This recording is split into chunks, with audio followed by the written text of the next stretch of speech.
Living is love in the world. Oh yes, record these words of light, as they wrap you in their golden presence. Record, dear one, the truth of how it feels to live with an open heart, that everything around you may now be embraced by both of us, by you in me, and me in you. How perfect is this truth of love, that you are not separate from me, ever, and yet I have new life in you. I am glorified by your every single breath, and I am now delivered tenderly in the midst of your world. And yet you also are forever here in me, that all you do is based in glorious expansiveness, that the backdrop of your every move and every thought and every single heartbeat is the omnipresent magnificence I am. Can you capture this? That with every move of your delicate hand, all the light I am is moving, directed by your will in me, by the nature of my heart. This, then, is where I begin today, with the nature of my heart. For this is how I show you how to come to know yourself. For if you contemplate the heart of God, giving it everything you can imagine it would contain, then you begin to know yourself. Thus do I answer your first question. For you have asked me about compassion. How do you serve those who still live in this world? Does your heart go out to them? Do you seek to support them, to hold you up? Do you have compassion for their belief that surrounds them as their life? First, before I answer this, I must record something for you. Yes, you see it clearly. It is exactly for these questions that we take this path that we do. For certainly you could be lifted in an instant, but I tell you with ever more clarity that these steps we mark for others. For very soon there will be a mass awakening, and even here, entering the realm of Christ consciousness, there will be questions. Questions just like yours. How does one, knowing his only love, still serve on planet Earth? How does one whose heart is mine refrain from seeking only light, but instead turn back to help to lift the world? Now to speak of your compassion, then I will touch on a number of things I am showing you, that we will expand on as we progress. Here is what I say to you about loving those still in the play, who are deeply invested in their parts of pain and suffering and lack. Dear one, I show you now that compassion is what you would call a tricky one, because there is such a fine line here. To have the truest compassion means that you identify with that someone is going through. But the moment that you have identified, you are lost. You are lost to me, lost to love, lost to all you have chosen to serve.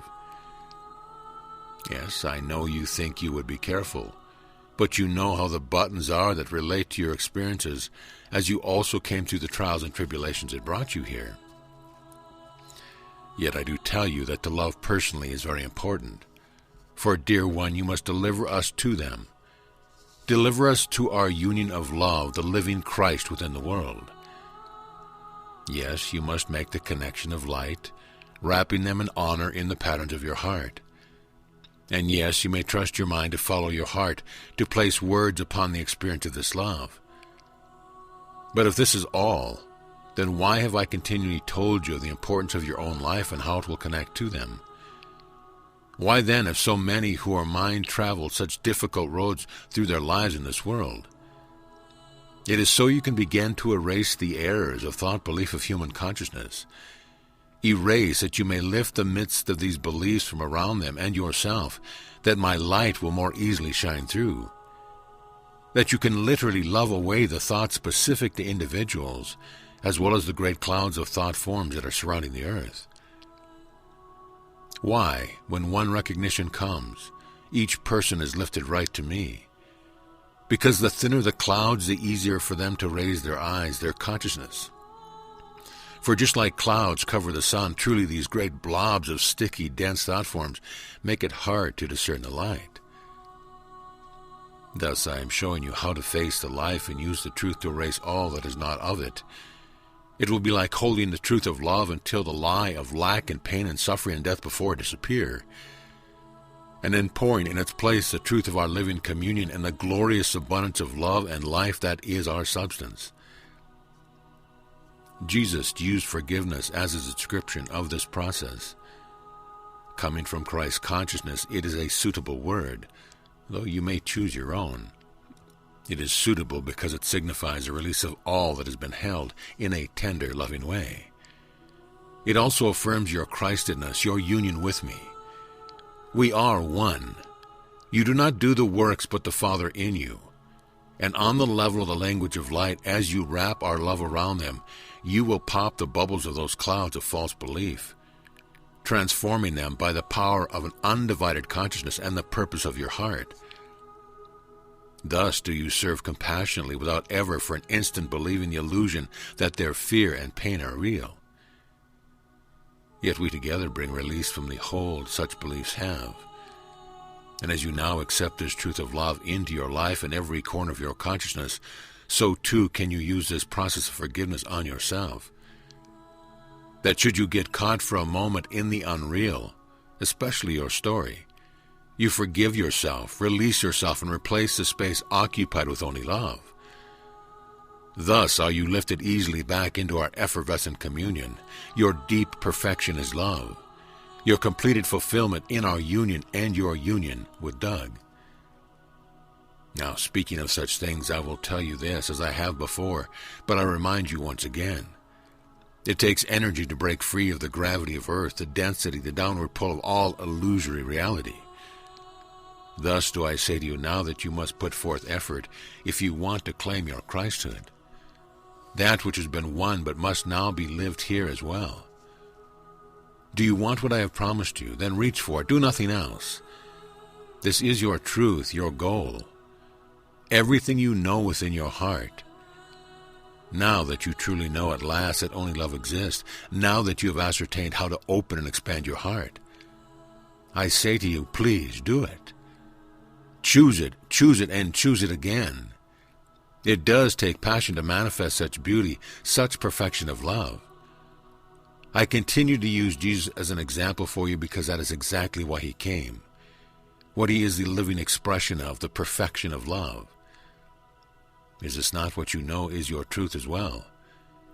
Then I ask you to make the effort to keep your heart open, to stay centered here, to expand your capacity, and to practice seeing only love. To place yourself before that which catches you, or that which hooks humanity, and hold it up to the truth of love until it completely disappears, until you are sure with your entire feeling body that there is nothing there for you but love, and then turn to something else. Do this for your friends, family, then do this for humanity. Only so can you really be assured that anywhere I send you, every moment of every day, you live that which you know is truth. Yes, dear one, is exercising your spirit or your spiritual muscles for the physical analogy. For it does require this. It does require the upliftment, this raising up of the vibrations of everything that comes before you. And dear one, as you give this assistance to others, aligning yourself with the truth of their life, then you are lifting their vibration. Oh, I see that this did not come through to your mind clearly enough, oh dearest ones. I am not asking you to place your attention on the life. How shall I explain this? It is only when you believe the lie that you are lending it your co-creative power. Isn't this obvious? If you can look at it and not believe it, but see the truth of love instead, then truly you are looking right through to love. However, you are, by doing it thus, erasing or releasing the thoughts, form, or belief as you do so. For, dear one, you cannot live in the world if you have come to serve it. You really can't. You must be present. You must be willing to look right at the face of evil and see that it does not really exist. Only so can we reach them. For if we do not move outward in loving embrace and humanity, then what was the point of coming here? For you who read this do know that you are one of my own. You have known your whole life. Thus you cannot be afraid to walk right into the midst of it. Oh, right into any raging battle, be it with guns or words or attitudes, and know their unreality. Know your safety because I am all and you and I are one, and that only love is real. Nothing else has anything to do with you. And knowing this without even a moment's doubt, dear ones, you can stop the battle, truly. Have I not told you that I prepare you very carefully, that I can send you forth as perfect love, ego-free, the clear window, the pen in my hand? Are you listening to this? Then this is you. You cannot withdraw from the world once you know the truth. You have to bring it forth, yet thousands go forth with their egos proclaiming the truth of love. And though they give upliftment, they do not give freedom. Only when you really can be in the world and see only love will you be effectual. But seeing only love does not mean you do not see the rest. It means it has nothing to do with you. And by this and only this can you reach in to free others from the lie. Ignoring it is hidden fear. You are afraid that it will taint you or bring down your vibrations. To this I would say that of course you give it power by refusing to turn and face the lie. For you must face it and disempower it by knowing love is the only real. That I am all there really is. Thus what is the rest but shadows eliminated by our light together? For I am in you and you in me. Plus healing, freedom, love must be given to be received. So to turn only upward to this light would be to stagnate, to dam the river of ever-living, moving love. Thus shall I show you how to claim our union, to acknowledge the love both within and outside yourself, which in itself is a false perception since you too are vast and everywhere. I will begin to show you how to use your soul-made love, your living sun, to clear these clouds and thought forms twice as fast, more than twice. And beloved ones, as we go on unfolding this pattern of love's awakening, I will teach you of real abundance, of how acceptance of the abundance of love, of life more and more and more abundant. I will show you how to truly co-create, to take hold of your co-creative power and use it only from the level of Christ, of the perfection of love we are. I will show you how this acceptance and experience of the glorious riches I am can and does lift you over death and all that stands in its attendance. For I gave you tools and then asked you to release them. Do you know why? To separate the wheat from the chaff. For those not ready to move beyond their ego would have right there taken another path, a path which would be their co-creation, but not with me, rather with their ego. They will return when they are ready to give their all to me. Those who have remained, who have laid down their life for me, given all, including every desire of the little person, these are now ready to truly co-create. So shall we come full circle and approach again this topic of creating your reality. Only now, dear ones, you are grasping what reality really is. You have experienced the communion, you are seeing the love that holds up the word, and you are completely dedicated to giving this back to those who are sharing this experience. I am with you. I will begin to at last fill both your days and nights with my living presence. And how long you have prayed for this. But all the while you believed that you did not deserve it. So you kept this confined to meditation.